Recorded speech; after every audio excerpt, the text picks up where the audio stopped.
भगवान ने जो मंदिर घुमाया था, अकस्मात मंदिर का द्वार फेरा उल्टा किया तो श्री ठाकुर जी के कमर की चिक चली गई।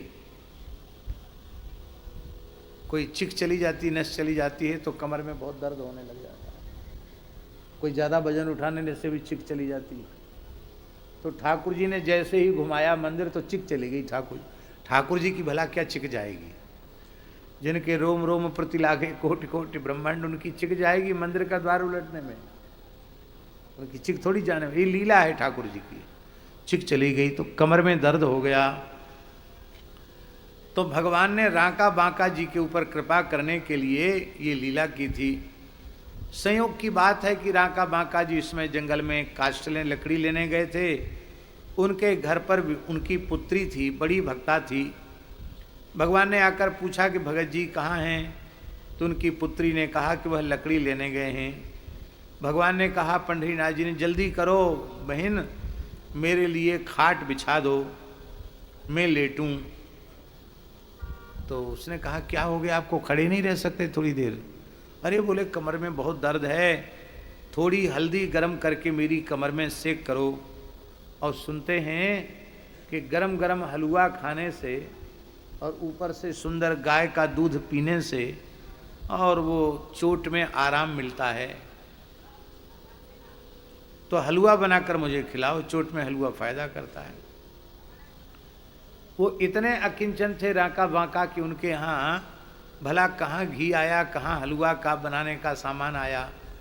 तो ठाकुर जी ने कहा उसकी चिंता मत करो, हलवा बनाने का घी, चीनी और सूजी, जो कुछ भी आटा, वो सब मैं ले आया हूँ, सामग्री सब ले आया हूँ, केवल तुमको बनाकर हमको खिलाना है और हमारी कमर में सेक करना है।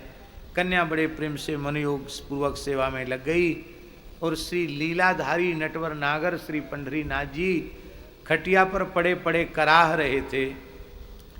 उसी समय दैव योग से नामदेव जी रांका जी से मिलने के लिए उनके घर आए तो देखा ठाकुर जी टूटी पुरानी खटिया पर पंडरीनाथ जी पौड़े हैं और उनकी बेटी उनकी कमर में सेक कर रही है। तो श्री नामदेव जी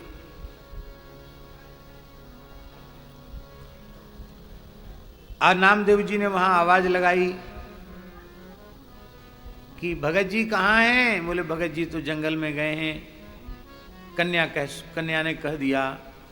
नामदेव जी समझ गए कि भगवान भीतर हैं तो चुप हो गए नामदेव जी। और उस समय नामदेव जी ने सुना कि कन्या कह रही है, करे हम तो नामदेव जी को बड़ा भक्त समझते थे, अपनी प्रतिष्ठा बनाने के लिए, इज्जत बचाने के लिए इतने सुकोमल ठाकुर जी को इतना कष्ट दे दिया, मंदिर का द्वार फिराना पड़ा भगवान को और उसके लिए इतना कष्ट प्रभु को उठाना पड़ रहा है। धन्य हैं रांका बांका और उनकी बेटी जो भगवान की भी पीड़ा का हरण कर रहे हैं और मैं भगवान को सुख न दे सका, मैं भगवान का अपराध कर बैठा। नामदेव जी भगवान के चरणों में पड़ गए और उनके मन में जो अहंकार था कि मैं बहुत बड़ा भक्त हूँ, अब उनको लगा कि सच्चे भक्त तो रांका बांका हैं और उनकी बेटी है। एक दिन की बात है,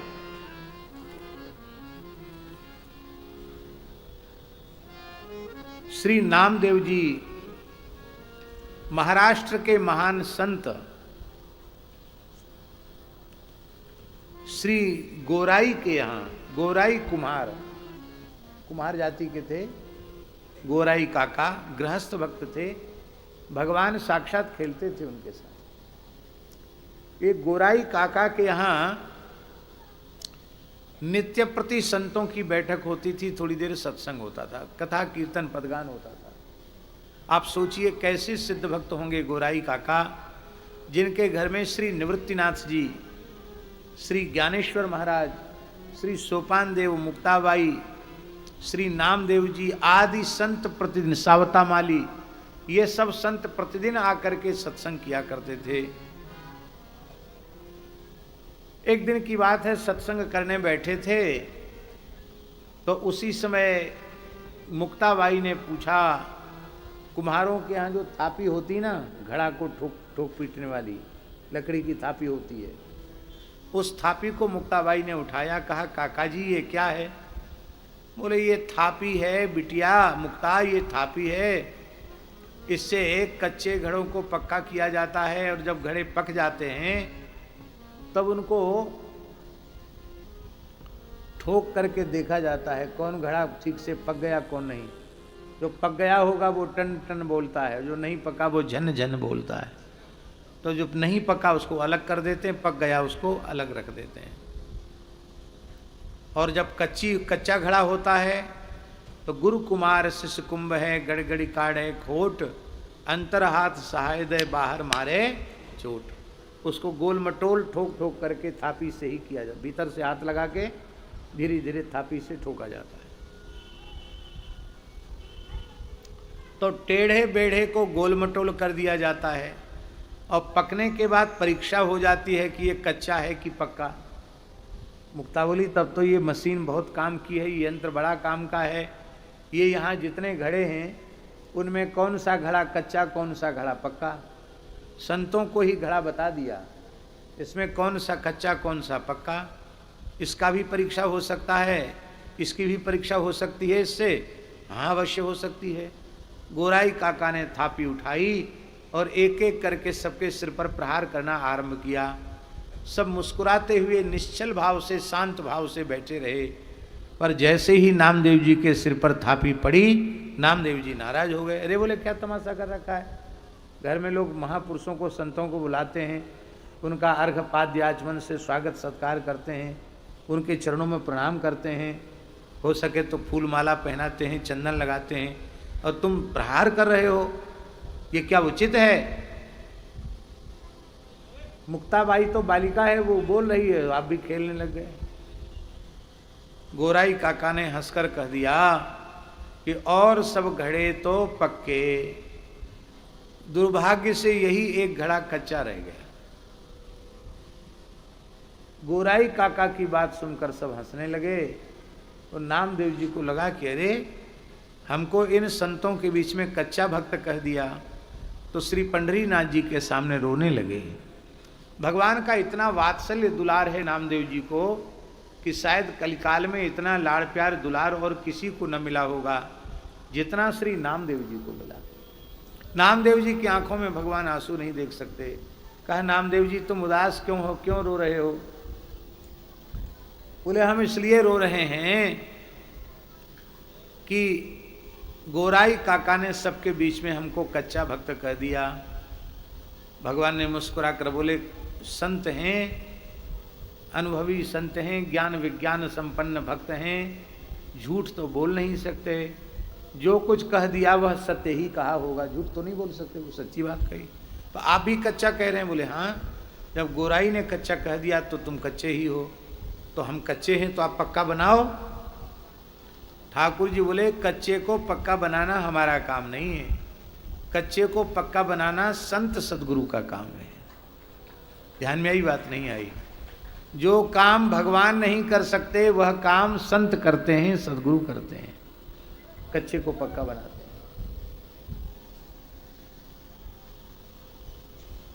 श्री करह वाले महाराज जी, करह आश्रम है मुरैना जिले में, वहाँ पूज्य पटिया वाले बाबा के शिष्य श्री रामदास जी महाराज करह बिहारी सरकार, वे एक दोहा कहते थे, बहुत प्यारा दोहा है। पक्का होना जो चाहे, पक्का होना जो चाहे, तो किसी पक्के के संग खेल, कच्ची सरसों पेल के खल्ली मिले न तेल। यदि परिपक्व होना है तो किसी ज्ञान वैराग्य और भक्ति से परिपक्व जो महात्मा हैं उनका संग करो, तो आपकी कचाई दूर हो जाएगी, आपके जीवन में परिपक्वता तो आ जाएगी। कच्ची सरसों को आप चाहे जैसी घानी में पेल दो, न खली मिलेगी न तेल मिलेगा, कुछ नहीं मिलेगा।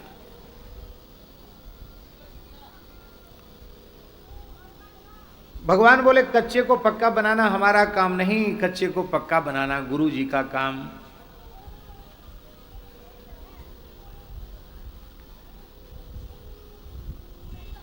आप जगत गुरु हैं, कृष्णम वंदे जगत गुरु, आप ही गुरु बन जाइए। भगवान बोले नहीं, एक प्रत्यक्ष गुरु की शरण में जाओ।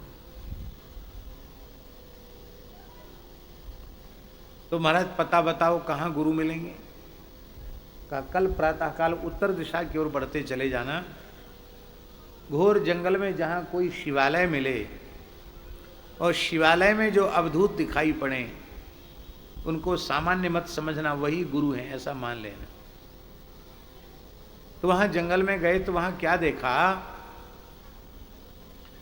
कि शिवालय में एक अवधूत पागल के जैसे कोई महानुभाव हैं, वो शिव जी के मंदिर के गर्भगृह में लेटे हैं। छोटा मंदिर का गर्भगृह, तो शंकर जी की पिंडी के ऊपर ही अपने दोनों पैर रख करके सो रहे हैं ठाठ से, शिवलिंग पर पैर रख करके सो रहे हैं। नामदेव जी को बड़ा दुख हुआ कि कैसा पागल आदमी है, एक तो मंदिर के गर्भगृह में सोना निषिद्ध है, फिर शिवजी पर पैर रख करके सो रहा है, कैसा आदमी है। नामदेव जी ने जगाया, जगा करके कहा कि अरे भाई क्या दिखता नहीं है तुमको, शिवजी के ऊपर पैर रखकर सो रहे हो। तो कहा मुझे कुछ नहीं दिखता, क्या करें, कहाँ हैं मेरे पैर? बोले शिवजी के ऊपर तुम्हारे पैर हैं। अच्छा तो मुझे तो पता ही नहीं कहाँ शिवजी हैं कहाँ मेरे पैर हैं। तो ठीक है, जहाँ शिवजी न हो वहीं मेरे पैर कर दो, क्योंकि मैं बड़ा बूढ़ा आदमी क्या करूं। जहाँ शिवजी न हो वहाँ मेरे पैर कर दो। तो जैसे ही नामदेव जी ने उन अवधूत के चरणों को हटाया तो जिधर जिधर चरण घुमाते चले जाते हैं वहीं वहीं शिवलिंग प्रकट होता चला जाता है। तब समझ में आ गया कि भगवान जिनके पास भेजना चाहते वो यही है। वो थे भक्त विशोबा खेचर। तब उन्होंने कहा संपूर्ण ज्ञान और संपूर्ण भक्ति यही है कि सर्वत्र भगवान का अनुभव होने लग जाए। है? जैसे कहा ना कि जहाँ शिवजी न हो वहाँ रख दो, तो शिव तत्व तो सर्वत्र है, व्यापक है। ब्रह्म तत्व परमात्मा तत्व सर्वत्र समान रूप से व्यापक है। तो जब तक सर्वत्र भगवान का दर्शन न होने लग जाए तब तक न तो ज्ञान पूर्ण है न ही भक्ति पूर्ण है। सिद्धावस्था यही है, यही कचाई है। तुम हम में तो हमको देखते हो, पर सब में हमको नहीं देखते हो। और आज से निश्चय कर लिया कि सर्वत्र सब में सर्वगत सर्वरूप सर्वमय भगवान हैं। इस सिद्धांत को श्री नामदेव जी महाराज ने दृढ़ता पूर्वक अपने हृदय में धारण कर लिया। अब तो जहाँ जहाँ आपकी दृष्टि जाती सर्वत्र आप भगवान का दर्शन करते। इसीलिए नाभा जी ने कहा है, नामदेव प्रतिज्ञा निर्वही ज्यों त्रेता नरहरि दास की। जैसे प्रहलाद जी ने सब में भगवान को देख लिया, ऐसे ही श्री नामदेव जी ने सब में भगवान का दर्शन कर लिया। अब एक चरित्र है श्री नामदेव जी का जिसका प्रियादास जी वर्णन कर रहे हैं। औचक ही घर मांझ सांझ ही अग्नि लागी, बड़ो अनुरागी रह गई सो डारिये। कहें अहो नाथ सब कीजिए जो अंगीकार, हंसे सुकुमार हरि मोही को निहारिये। तुमरो भवन और सके कौन आया, भययों प्रसन्न छान छाई आप सारिये। पूछें आन लोग कौन छाई हो छवाय दीजे, लीजे जोई भावे तन मन प्राण वारिये। एक बार श्री नामदेव जी भगवत भजन में तल्लीन थे और उसी समय इनके घर में आग लग गई।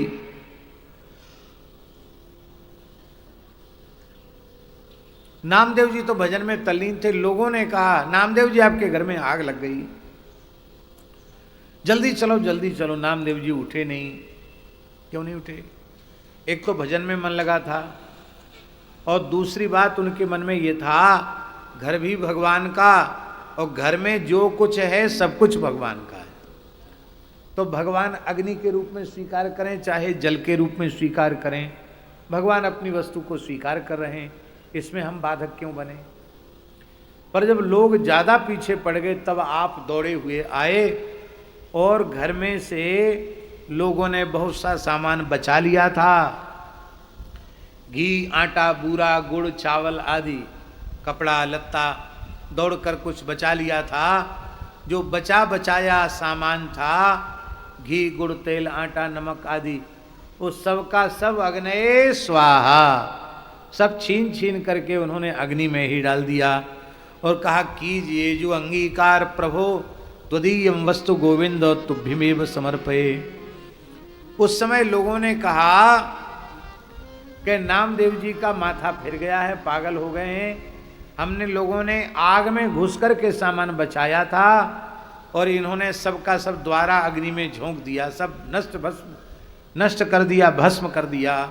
तो अब इनके घर में कोई न तो सामान देना, न इनका छप्पर नया छाना, और इनको जाति बिरादरी से अलग कर देते हैं, कह के चले गए।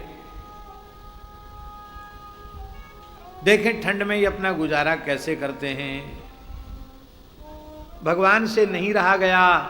भक्त वत्सल भगवान ने अपने पार्षदों से कहा कि भाई अब नामदेव जी का छप्पर तो हमको ही छाना पड़ेगा, नामदेव जी की छान छवानी पड़ेगी। जिन भगवान के संकल्प मात्र से अनंतानंत ब्रह्मांड उत्पन्न, पालित और संहारित हो जाते हैं, वो भगवान प्रत्यक्ष अपने हाथ से भक्त की सेवा करना चाहते हैं। रुक्मिणी जी ने कहा, लक्ष्मी जी ने कहा हम भी चलना चाहते हैं। कहा चलो। भगवान बोले वहाँ खड़े नहीं रहना, तुम्हें भी कुछ न कुछ सेवा करनी पड़ेगी, केवल तमाशा देखने के लिए नहीं ले चलूँगा। स्वीकार कर लिया। भगवान ने पार्षदों को एकत्रित किया। रुक्मिणी जी से भगवान स्वयं छप्पर छाते हैं। रुक्मिणी जी नीचे से आवश्यकता की वस्तु भगवान के हाथ में देती हैं, काष्ठ, तृण, रस्सी आदि पूरी छान छन गई। तो भगवान ने रुक्मिणी जी से कहा कि आग से दीवार काली हो गई है, इसको गैया के गोबर से लीप पोत कर ठीक कर दीजिए। साक्षात भगवती महालक्ष्मी घर की लिपाई पुताई कर रही हैं। छान तो छव ही गई, पूरा घर रिद्धि सिद्धि से संपन्न हो गया। सारा भंडार, सारा सामान कई गुना बढ़ गया, बहुत अधिक सामान बढ़ गया। नामदेव जी ने कहा कि भगवान आपने छप्पर तो छा दिया है, मजदूर के वेश में भगवान आए थे, लेकिन हमारे पास कुछ देने को नहीं है। तो भगवान बोले कि देने वाले ग्राहक तो हमारे बहुत हैं।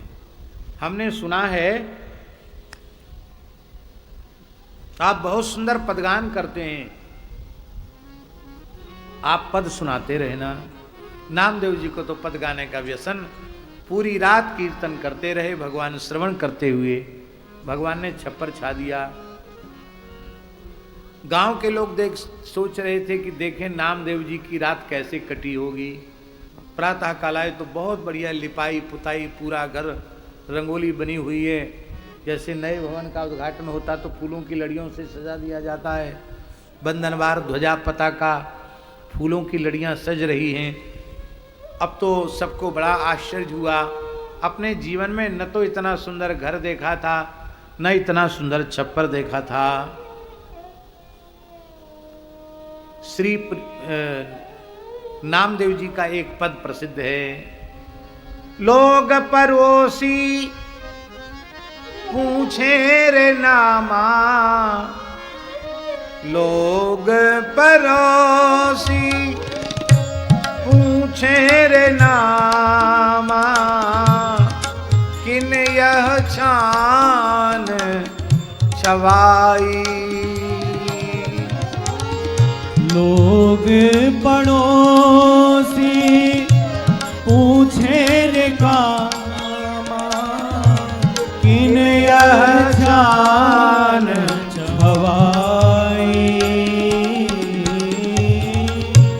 तोते अधिक मजूरी दई हो, तोते अधिक मजूरी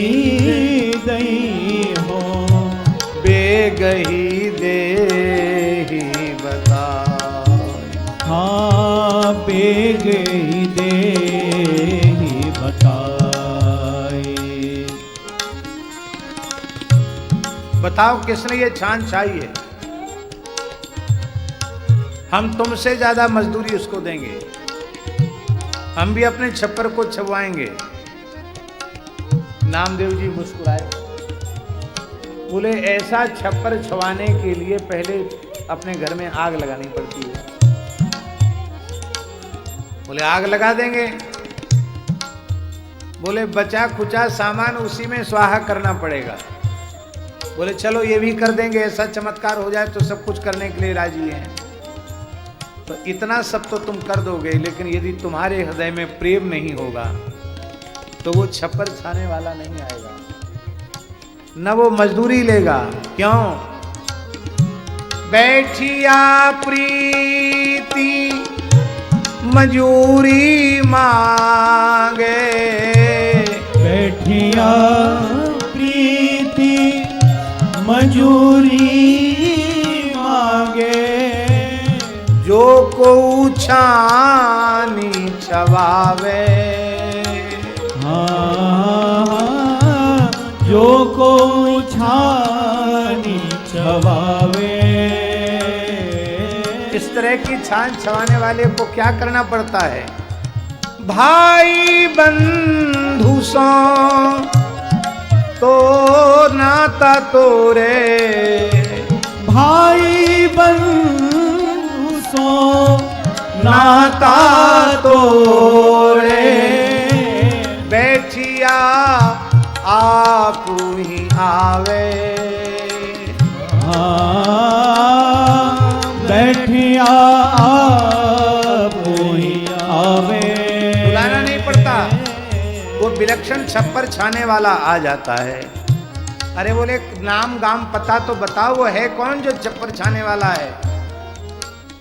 श्री नामदेव जी कहते हैं, झूठे फल सबरी के खावे, झूठे फल सबरी के खावे, ऋषि स्थान बिसरावे, ऋषि स्थान बिसरावे, दुर्योधन की मेवा त्यागे, दुर्योधन की मेवा त्यागे, साग विदुर घर खावे, साग विदुर घर खावे, लोग परोसी पूछे रे नामा, इन यह छान जवाई, लोग पड़ोसी पूछे रे कामा, इन यह छान छवाई। कंचन छानी पद्म पट दीने, कंचन छाड़ी पदम पट दीन है, स्वर्णमय छप्पर छाया है, कमल पत्रों का नीचे स्तर लगाया है, प्रेम की गांठ उसमें लगाई है। कंचन छानी पद्म पट दीने, प्रीति की गांठी जुराई,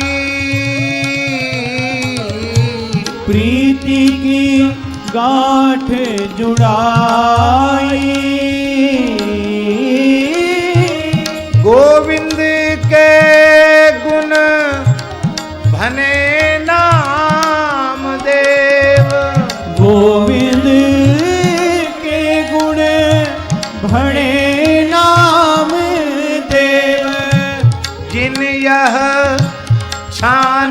छवाई। जिन यह छान छवाई, लोग परोसी पूछे रे नामा, लोग परोसी पूछे रे नामा, लोग परोसी, लोग पड़ोसी, लोग पड़ोसी। जय जय श्री राधे।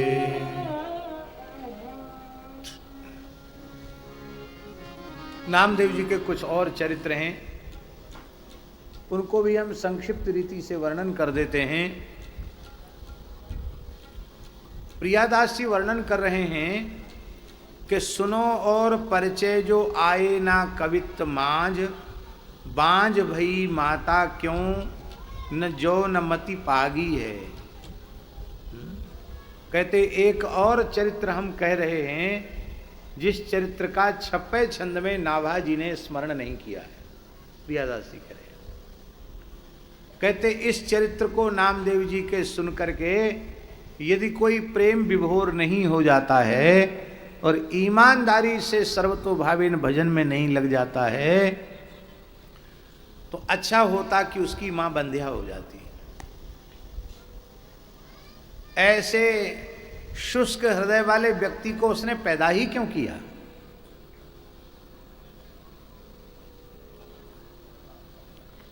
ऐसी कौन सी बात है। बोले एक पंढरपुर का नगर सेठ था, उसका कुछ ग्रहारिष्ट था। ब्राह्मणों ने कहा कि तुम्हारा ग्रहारिष्ट है, मार्केश है, और उस अरिष्ट की निवृत्ति तुम्हें दीर्घायुष्य की प्राप्ति तब होगी जब तुम अपने वजन के बराबर स्वर्ण को तोलो और ब्राह्मणों में, गरीबों में, अभावग्रस्त लोगों में उसको वितरित करो तो तुमको लाभ होगा।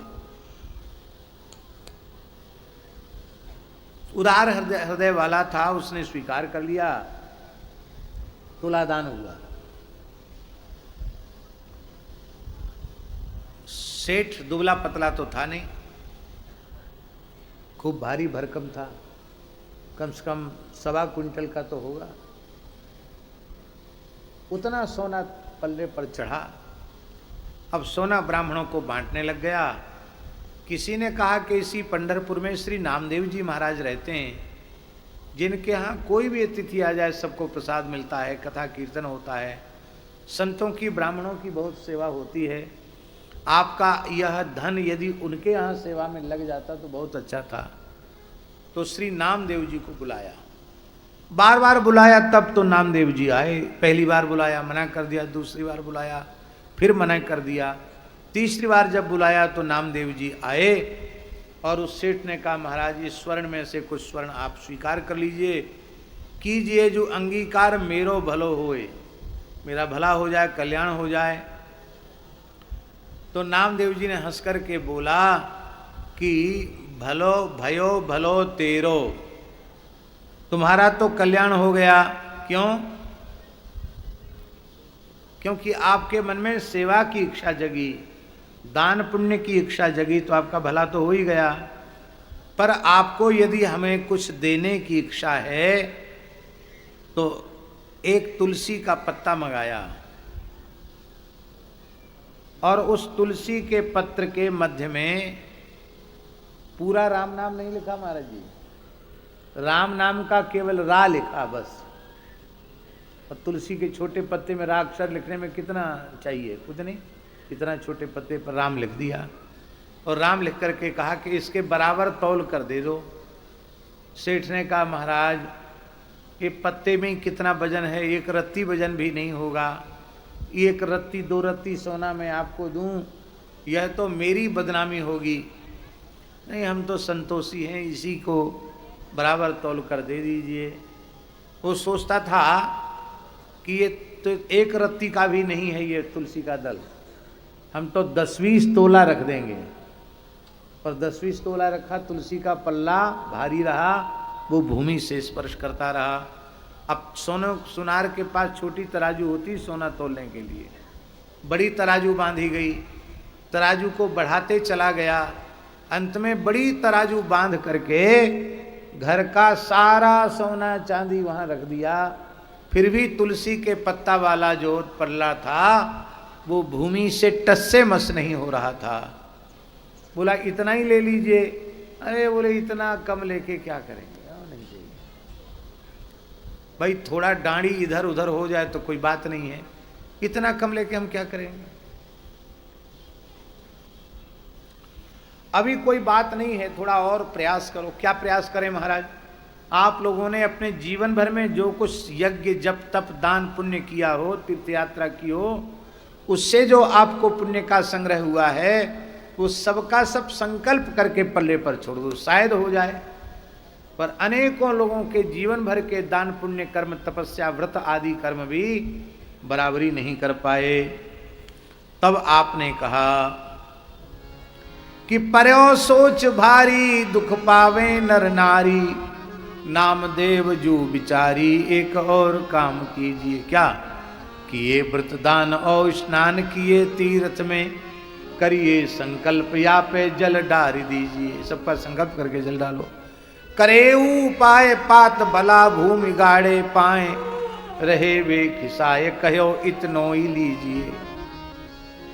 तब अंत में नामदेव जी ने कहा, लेके कहा करें सरवर हूँ ना करें भक्ति, भाव सो ले भरे ही मति अति भीजिए। ये भाव सो भरने मति अति भीजिए। क्या लेकर के करेंगे? इस धन में तो करोड़ों लोग रोग भरे हुए हैं, इस धन को लेकर हम नहीं करेंगे।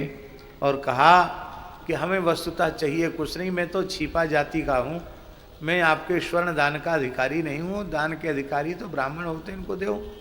हम तो आपको यही समझाने आए हैं कि भगवान नाम से बढ़ करके कुछ नहीं है, दान पुण्य भी काम नहीं आएगा, राम राम करो। तो आज नामदेव जी से नाम जप की शिक्षा सबने प्राप्त की। बोलो श्री नामदेव जी महाराज की जय। नामदेव जी का एक चरित्र और प्रसिद्ध है, वो है नामदेव जी की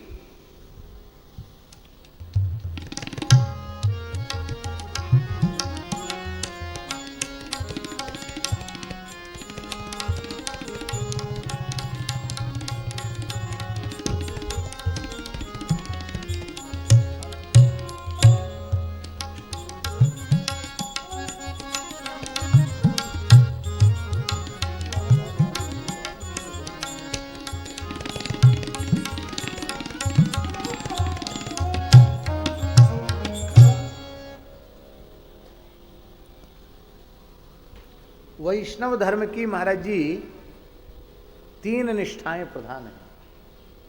वैसे वैष्णव धर्म में अनंत निष्ठाएं हैं। उन अनंत निष्ठाओं को अंतर्भाव किया है 64 प्रकार की निष्ठाओं में। 64 प्रकार की निष्ठाओं का अंतर्भाव किया है 3 निष्ठाओं में, और 3 निष्ठाओं का अंतर्भाव किया है 1 निष्ठा में। वो 1 निष्ठा है नाम निष्ठा। 3 निष्ठाएं कौन कौन सी हैं वैष्णव धर्म की? पहली निष्ठा है एकादशी निष्ठा। एकादशी का अत्यंत निष्ठा पूर्वक उपवास रखे। हरिवासर है, श्रद्धा पूर्वक एकादशी करे, और एकादशी को किसी भी प्रकार से न अन्न ले न अन्न किसी को दे। हम लोग जो एकादशी करते हैं वो एकादशी नहीं। हम लोग तो एकादशी ऐसी करते हैं कि एकादशी को, कल एकादशी है तो बोले आज 10वीं है, आज खूब ठूस ठूस कर खा लो, क्योंकि कल दिन में रोटी मिलनी नहीं। तो इतना खा मरे रात को कि दिन भर गला जल रहा है, कंडियाई पड़ रही है, और लग रहा है कि अरे अन्न की डकार आ रही, ये बहुत अनुचित है, ऐसा नहीं करना चाहिए। दशमी को एक समय भोजन लेना चाहिए। और सर्वोत्तम पक्ष है कि एकादशी को निराहार रहा जाए, निर्जल, प्रत्येक एकादशी को। ऐसे अनेक लोग हैं, हजारों की संख्या में लोग हैं जो प्रत्येक एकादशी निर्जल करते हैं। गौड़ीय परंपरा में तो बहुत संत हैं जो प्रायः सभी एकादशियां निर्जल करते हैं। हमारे वृंदावन में भागवत आश्रम है, भागवत निवास आश्रम, वहाँ के जितने संत हैं वो सब के सब प्रत्येक एकादशी निर्जल करते हैं। यहीं बरसाने में पूज्य श्री विनोद बाबा हैं, प्रत्येक एकादशी निर्जल करते हैं। उनके परिकर में भी कम से कम 100 लोग ऐसे हैं जो प्रत्येक एकादशी निर्जल करते हैं। श्री सुदामा कुटी के मूल पुरुष अनंत श्री संपन्न पूज्यपाद श्री सुदामा दास जी महाराज, उन्होंने अपने जीवन पर्यंत प्रत्येक एकादशी निर्जल की। सारे जीवन एकादशियां निर्जल ही रहे। एक बार उन्होंने हमको बताया था कि हमारा विरक्त वेश 11 वर्ष की उम्र में हुआ। कितने वर्ष की उम्र में? 11 साल। बोले हमारे गुरुजी ने जो हमको नियम दिया वो आज तक नहीं छूटा। बीच बीच में जो जो महात्मा नियम देते चले गए वो बढ़ता चला गया। और तो गुरुजी का तो है ही है, और संत लोग नियम बताते चले गए, वो बढ़ता चला गया। किसी ने कहा ये पाठ कर लिया करो, किसी ने कहा हवन कर लिया करो, तो बढ़ गया, घटा कुछ नहीं। और प्रत्येक एकादशी निर्जल। इतना संभव न हो तो जल पर एकादशी करे, जल पर भी संभव न हो तो दूध लेकर एकादशी करे। वेद में लिखा है पयो व्रतो ब्राह्मणः यवागु व्रतो राजन्यः आमिक्षा व्रतो वैश्य इति। ब्राह्मण दूध पीकर व्रत करे, क्षत्रिय हलवा खा करके, लपसी खा करके, फलाहारी तब व्रत करे, वैश्य छेना की मिठाई खा करके व्रत करे। हाँ, 3 के लिए अलग अलग लिखा है। क्षत्रिय के लिए लगता है लपसी इसलिए कि गौ ब्राह्मण पर संकट आ जाए, धर्म पर संकट आ जाए, उस शरीर में लड़ने की शक्ति ही ना रहे तो कैसे करेगा। तो कम से कम बढ़िया थोड़ा चुचेमा घी का हलवा लपसी खाएगा तो कुछ ताकत रहेगी। वैश्यों को भी बहुत काम करना, तो छेना भारी भी नहीं होता, हल्का भी होता है और उसमें पौष्टिकता बहुत होती है, प्रोटीन बहुत होता है, तो इसलिए छेना उनको बता दिया। इतना भी न हो तो फल खा करके व्रत करना, एक समय फलाहार करके व्रत करना। पुनर्भोजन, व्रत वाले दिन दूसरी बार भोजन कर लेने से व्रत भंग हो जाता है। दूसरी बार कुछ भी खाया व्रत भंग। सो लेने से, दिन में सो जाता है, एकादशी के दिन कोई भी व्रत करता है और सो जाता है तो व्रत भंग हो जाता है। पुनर्भोजनात् शयनात् मैथुनात् व्रत भंगो भवति, व्रत भंग हो जाता है। किसी भी व्रत में नमक नहीं लेना चाहिए। नमक लेते ही, फलाहारी नमक भी व्रत में लिया गया तो व्रत का पुण्य आधा हो जाता है। अब यहाँ हम लोग इतने चटोर हो गए हैं कि उसमें खूब बढ़िया हरी मिर्च और हरी धनिया बढ़िया छौंका लगाएं। कहीं कहीं तो हमने एक जगह देखा बढ़िया टमाटर पड़ा हुआ। भाई टमाटर तो हमारे यहाँ तो गुजरात में खूब टमाटर चलता है एकादशी में।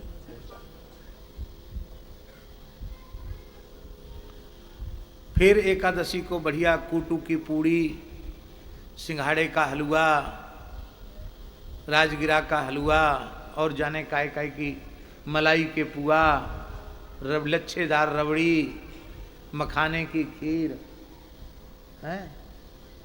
पूरे महीना भर में जितना गरिष्ठ नहीं खाते हैं उतना अकेले एकादशी को खा जाते हैं। तो यह जो एकादशी है इसमें अन्न नहीं खाया गया, इतना तो पुण्य मिल जाएगा कि एकादशी को अन्न नहीं खाया। लेकिन ये बार बार खाने पीने वालों को एकादशी का कोई लाभ विशेष नहीं होता है। तो पहली निष्ठा है एकादशी व्रत निष्ठा पूर्वक करें। अब इसमें थोड़ा सा एक छूट और हम दे देते हैं। हमको कोई पावर नहीं है देने का, लेकिन फिर भी किसी को हाई शुगर है वो खाली पेट रहने से शुगर और बढ़ती है, और उसको भी यही नियम बता दिया जाए, वो कहीं बीच में ही बीमार और ज़्यादा पड़ जाए तो अच्छा नहीं है, क्योंकि उसको सवेरे ब्लड प्रेशर की, शुगर की दवाई खानी है, तो खाली पेट दवाई नहीं खाई जाएगी, दवाई के लिए कुछ लेना पड़ेगा। तो शरीर रुग्ण हो, अशक्त हो, औषधि आदि लेना हो तो थोड़ी छूट मिल सकती है, लेकिन ये सार्वकालिक छूट नहीं है। और सर्वोत्तम पक्ष तो ये है कि मान लो एकादशी को कुछ न खाया पिया गया और मृत्यु हो गई, इससे बढ़िया और क्या होगा, क्योंकि भगवान के वैकुंठ का द्वार खुला हुआ है। एकादशी किसको मिलती है, लेकिन लोगों को इतनी ममता है शरीर से कि मरने के लिए कोई राजी नहीं है। तो पहली निष्ठा है एकादशी व्रत निष्ठा। दूसरी निष्ठा है तुलसी निष्ठा, तुलसी धारण करना, तुलसी भगवान को भगवान का तुलसी से अर्चन करना, तुलसी में दीपदान करना, तुलसी में जल का सिंचन करना, तुलसी के बगीचे लगाना, तुलसी की परिक्रमा करना और प्रतिज्ञा पूर्वक तुलसी धारण करना। महाराज जी लिखा है, स्नान काले तु यस्यांगे दृश्यते तुलसी शुभा सर्व तीर्थेषु स्नातम भवति तेन न संशया। तुलसी का एक दाना भी स्नान के समय जिसके शरीर पर है, और तुलसी को छूकर जब शरीर पर जल पड़ता है तो सारी धरती के तीर्थों में स्नान का पुण्य प्राप्त होता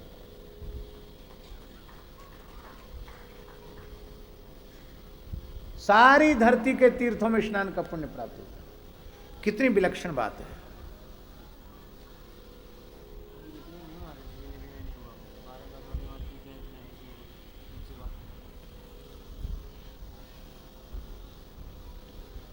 तो इस प्रकार से यहां तक कि महाराज जी तुलसी की लकड़ी, सूखी लकड़ी, उससे हवन करने पर, तुलसी की लकड़ी की समिधा बना लो और आहुति रोज देते ही महात्मा लोग हवन करते हैं, हवन करो तो लिखा है एक एक तिल, एक एक जौ, एक एक चावल पर अश्वमेध वाजपेयी आदि यज्ञों का पुण्य प्राप्त होता है। तुलसी के काष्ठ से निर्मित भगवान का नैवेद्य, भगवान को भोग सामग्री, तुलसी की लकड़ी से भगवान की संपूर्ण रसोई बनाई जाए भगवान नाम जप करते हुए, और भगवान को उस नैवेद्य का भोग लगाया जाए तो 1000 वर्ष की तृप्ति भगवान की हो जाती है। फिर मंदिर में 1 सहस्त्र वर्ष तक भी भोग न लगे, कोई न्यूनता हो जाए तो भी ठाकुर जी रुष्ट नहीं होंगे। 1000 वर्ष के लिए तृप्ति हो जाती है। तुलसी के काष्ठ से घिसा हुआ जो चंदन है भगवान के श्रीअंग में लेप करता है, भगवान अपने नित्य धाम में उसे अपना प्रगाढ़ आलिंगन प्रदान करते हैं, उसको अपने धाम का निवास प्रदान करते हैं। तुलसी की सूखी लकड़ी को घी में डुबाकर, थोड़ी रुई लगाकर, उस लकड़ी को प्रज्वलित करके जो दीपदान करता है, एक बार तुलसी, सूखे काष्ठ तुलसी की लकड़ी से दीपदान करने पर 60 करोड़ वर्षों तक भगवान के धाम का वास प्राप्त होता है। इतनी महिमा तुलसी की है कि कोई पारावार नहीं। हमने भगवत कृपा से श्री रामानंदीय उपासना दर्पण में तुलसी महात्म्य के अनेक पुराणों से श्लोक संग्रहित करके लिख करके रख दिए एक जगह। इतनी महिमा तुलसी की। या दृष्टा निखिलाग संग समनी स्पृष्टा बपुष्पावनी रोगाणाम अभिवंदिता इंद्रसनी सिक्तांत कत्रासनी प्रत्याशक्ति विधायिनी भगवत कृष्णस्य संरोपिता न्यस्ता तच्चरणे विमुक्ति फलदा तस्यै तुलस्यै नमः। तुलसी की निष्ठा। तुलसी साक्षात भगवान की प्रियतमा है। गोपियों ने कहा कच्चित तुलसी कल्याणी गोविंद चरण प्रिय। कितनी निष्ठा हो गई? एकादशी निष्ठा। दूसरी निष्ठा है नाम निष्ठा। तुलसी पहली एकादशी निष्ठा, दूसरी तुलसी निष्ठा, और तीसरी अंतिम सर्वोपरि निष्ठा है नाम निष्ठा। नाम को सर्वोपरि मानना। नाम जप रूप साधन की तुलना अन्य किसी साधन से न करना। हजारों बार वैदिक साधन सविधि किए जाएं, उनसे जो जन्य पुण्य होगा वह पुण्य एक बार भी नामोच्चारण के फल के 16वें अंश की बराबरी नहीं कर सकता है। नाम सर्वोपरि है, नाम से श्रेष्ठ कुछ भी नहीं मानना। कहां तक कहें, नामी से भी नाम को श्रेष्ठ मानना। ठाकुर जी प्रकट होकर के कह दें कि एक और मैं खड़ा हूं और एक और मेरा नाम, दोनों नहीं मिलेंगे, एक को चुन लो। तो हाथ जोड़ लेना, प्रभु आपकी जहां मर्जी हो वहां घूमो फिरो, आप अपना नाम कृपा करके हमको दे दीजिए।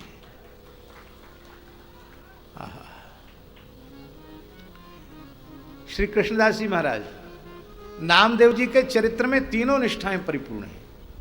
उनकी नाम निष्ठा, नाम को ही इष्ट देव माना, इसलिए तो नामदेव नाम हुआ। उनकी तुलसी निष्ठा, तुलसी के पत्र में आधा राम नाम लिख दिया। उनकी नाम निष्ठा और उनकी एकादशी निष्ठा, सब कुछ विलक्षण है। तो वे एकादशी को रात्रि जागरण करते थे, नाम संकीर्तन करते थे और निर्जल व्रत करते थे प्रत्येक एकादशी का। उस दिन किसी को अन्न देते नहीं, किसी से अन्न लेते नहीं। इनकी एकादशी व्रत निष्ठा की परीक्षा करने के लिए स्वयं श्री पंढरीनाथ जी कियो रूप ब्राह्मण को दूबरो निपट अंग भयो ये रंग व्रत परिचय को लीजिए।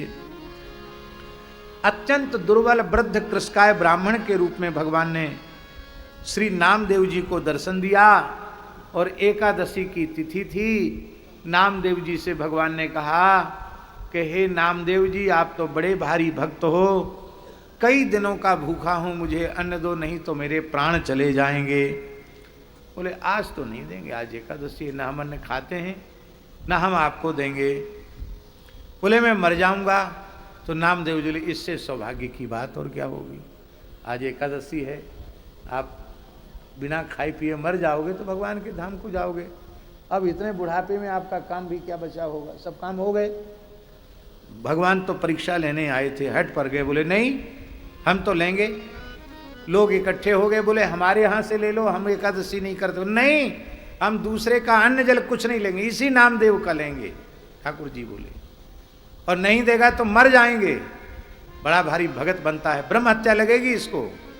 नामदेव जी ऐसे अविचल सिद्धांत के, बोले कुछ भी लगे, जो होगा भगवान की इच्छा से होगा, पर हम एकादशी को अन्न किसी को देंगे नहीं। बीते जाम चार याम बीत गए रस्सा कसी में, बातचीत में। अंत में पसारी पांव, ठाकुर जी ने हाथ पैर फैला दिए। लोगों ने नाड़ी देखी, बोले तो पधार गए। पधार गए तो क्या करें महाराज जी, हम लोग बड़े भाग्यशाली हैं कि पूज्य श्री महंत मौनी जी महाराज कृपा करके पधारे। और अब वहां भी कथा, कब से कथा है हमको याद नहीं है। 22 जनवरी से 28 जनवरी तक, कौन सा गांव है, कोटवन में, 22 जनवरी से 28 जनवरी तक कोटवन में सुंदर कथा है। आप सब लोग सादर आमंत्रित हैं। श्री सीताराम जी महाराज की जय। नामदेव जी ने चिता तैयार की, रात्रि भर जागरण किया, क्यों जागरण का नियम है, कीर्तन किया। और द्वादशी को रचिकें चिता को विप्र गोद लेके बैठे जाए। इस शरीर को ब्रह्मत्या लगे, भगवत सेवा के योग्य नहीं, तो इसका प्रायश्चित करेंगे, जीवित अग्नि में प्रवेश। तो ब्राह्मण के मस्तक को गोद में लेकर बैठ गए और अग्नि लगा दी। जैसी थोड़ी आंच लगी, ठाकुर जी चिता से कूद पड़े। नामदेव जी का हाथ पकड़ के बाहर खींच लिया। लोगों ने हाथ ब्राह्मण को उठते हुए, हाथ पकड़ के नामदेव जी को बाहर लाते हुए तो देखा, बाद में ब्राह्मण गायब हो गया। लोगों ने पूछा वो ब्राह्मण कौन था। नामदेव जी के सुधार बह गई। बोले वो दूसरे कोई ब्राह्मण नहीं, साक्षात पंढरीनाथ थे, एकादशी व्रत की परीक्षा लेने के लिए आए हैं। बोलो भक्तवत्सल भगवान की जय। सब लोगों ने एकादशी व्रत निष्ठा पूर्वक करने का निश्चय किया। एक बार आप एकादशी जागरण कर रहे थे, कीर्तन करते करते वैष्णवों को प्यास लगी, पानी कहीं उपलब्ध नहीं था। तब आप प्रेम से बोले कि भाई पानी कहीं उपलब्ध हो तो बता। बोले हाँ, यहाँ नदी के किनारे चंद्रभागा के तट पर पानी तो है, पर वहाँ प्रेतों का भय है, रात्रि को प्रेतों का उपद्रव है। आपने कहा ठीक है, कोई बात नहीं, आप लोग बैठो, हम लाते हैं जल। घड़ा लेकर के मांझ करके जल भरने लगे अर्धरात्रि के समय। वस्तुतः वहाँ श्मशान था, भयंकर प्रेत थे, वो श्री नामदेव जी के सामने प्रकट हो गए। नामदेव जी ने फेंट से करताल निकाली और कीर्तन प्रारंभ कर दिया। ये मेरे आए, ये मेरे आए लंबकनाथ, ये मेरे आए लंबकनाथ, ये मेरे आए लंबकनाथ, ये मेरे आए लंबकनाथ। कितना बढ़िया नाम धर दिया भगवान का, लंबकनाथ। धरती पांव स्वर्ग लो माथो, धरती पाव स्वर्ग लो माथो, जो जन भरी भरी हाथ, जो जन भरी भरी हाथ, ये आए मेरे लंबकनाथ, ये आए मेरे लंबकनाथ। शिव सनकादिक पार न पावे, शिव सनकादिक पार न पावे, तैसे ही सखा विराजत साथ, तैसे ही सखा विराजत साथ, नामदेव के प्रभु अंतर्यामी, नामदेव के प्रभु अंतर्यामी, कीन्यो मोहि सना, हाँ कीन्यो मोहि सनाथ, ये आए मेरे लंबकनाथ, ये आए मेरे लंबकनाथ। श्री नामदेव जी भजन कर रहे थे, एक मुगल ने इनको बेगार में पकड़ लिया और इनके सिर पर बहुत मोटी पोटली रख दी और स्वयं घोड़े पर बैठकर चलने लग गया। ये बेचारे दौड़ रहे थे। श्री कबीरदास जी नामदेव जी का सत्संग करने आए, योग बल से प्रकट हो गए। तो नामदेव जी से पूछा कि महाराज ये क्या है, आपके पंढरीनाथ कहाँ सो रहे हैं, आप पर इतना अत्याचार हो रहा है, ये मुगल आपसे बेगार करा रहा है। तब नामदेव जी ने कहा ये मुगल नहीं है, तुम ध्यान से देखो कौन है। ऐसी भगवत दृष्टि थी उनकी। नामदेव जी का पद है, राम तजी और न जानू हो, राम तजी और जानू हो न, भगति करत बैठ पकड़े कौन। प्रभु खूब खूब प्रभु की तस्वीर है सुगल, अयोध्या नगर में यही है मुगल। ये राम जी हैं, कबीर जी ध्यान से देखो। कालो घोरा जरद पलान, ताज कुलह सोहे रहमान, कहत नामदेव सुनो कबीर, चरण गहो ये ही रघुवीर। ये राम जी हैं। तब कबीर जी ने ध्यान देकर देखा तो नामदेव जी की परीक्षा लेने के लिए भगवान ही मुगल बनकर आए थे। हनुमान जी को घोड़ा बना लिया, ठाकुर जी पठान बन गए। माने किसी भी परिस्थिति में इनके भगवत भाव में न्यूनता आती नहीं थी। भगवान ने कई बार परीक्षा लेकर के देखा। श्री नामदेव जी ने ज्ञानेश्वर महाराज से विधिवत वैष्णवी दीक्षा लेकर के अपने सदगुरु के रूप में ज्ञानेश्वर महाराज को स्वीकार किया। कहते हैं कि एकादशी व्रत निर्जल कर रहे थे, द्वादशी पारण करने ही वाले थे, तब तक एक भूखा कुत्ता आया और रोटी लेकर के भागा। तो आप घी का पात्र लेकर पीछे से दौड़े कि प्रभु ये सूखी रोटियां आपके गले में अटक जाएंगी, थोड़ा चिपड़ लीजिए तब पाइए। वस्तुतः वो कुत्ता नहीं था, परीक्षा लेने भगवान पंडरीनाथ ही आए थे। कुत्ता अंतर्धान हो गया, पंडरीनाथ प्रकट हो गए। बोले नामदेव तुम कुत्ते में भी मुझको देखते हो। बोले भगवान आप सर्वत्र सर्व जगह हैं, यह देखना यही तो सत्य दृष्टि वास्तविक दृष्टि है, यह न देखना झूठी बात है। आप सर्वत्र विद्यमान हैं, यही देखना सत्य दृष्टि है, यह आपकी कृपा से ही है। आयो मेरे अंधेरे घर के मदन राय, आए मेरे कुत्ते के लिए पद है, आए मेरे घर के मेरे अंधेरे घर के मदन राय, चाकी चाटें चून न खाएं, तुरुग रुरुग मेरे प्रभु जी की चाल, पूंछ हिले ज्यों जौ के बाल, चूल्हे माहिज प्रभु की सेज, छींके कीनो अधिके तेज, कार्तिक में मेरे प्रभु जी को भोग, ले ले लकुट खिजावें लोग, तीन ताप भूमेटन जोग, नामदेव स्वामी बन्यो संयोग। आप मेरे बड़ा संयोग है कि आपने इस रूप में दर्शन दिए। बोलो श्री नामदेव जी महाराज की जय। श्री नामदेव जी ने जब देखा कि अब हमारा समय पूर्ण हो रहा है, लीला संवरण की इच्छा हुई, तो आप पंडरीनाथ जी के सामने हाथ जोड़कर बोले कि नामा को अपनी पौरी में ही स्थान दो। प्रभु ने कहा कि बिल्कुल ठीक है, तुम मेरे सन्मुख रहोगे तभी मुझे संतोष रहेगा।